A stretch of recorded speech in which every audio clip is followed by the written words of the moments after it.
महाराष्ट्र राजपत्रित नागरी सेवा संयुक्त पूर्व परीक्षा 2024 प्रश्न क्रमांक 64 खालीलपैकी कोणते विधान सत्य आहे?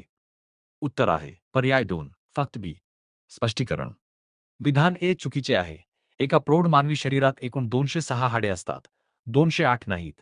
जन्माच्या वेळी बालकांमध्ये हाडांची संख्या जास्त असते, सुमारे 270 ते 300.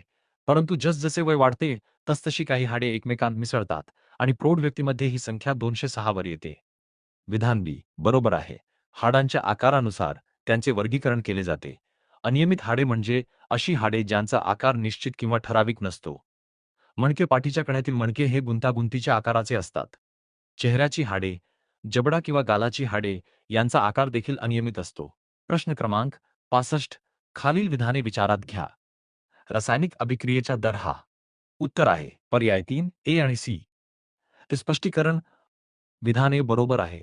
रासायनिक अभिक्रियेचा दर हा अभिक्रियाकारकांच्या संहतीच्या प्रमाणात बदलतो. संहती वाढल्यास दर साधारणपणे वाढतो. विधान बी चुकीचे आहे. संहती वाढवल्यास दर वाढतो, कमी होत नाही. विधान सी बरोबर आहे. तापमान वाढवल्याने रेणूंमधील ऊर्जेचे प्रमाण वाढते, ज्यामुळे रासायनिक अभिक्रियेचा दर वाढतो.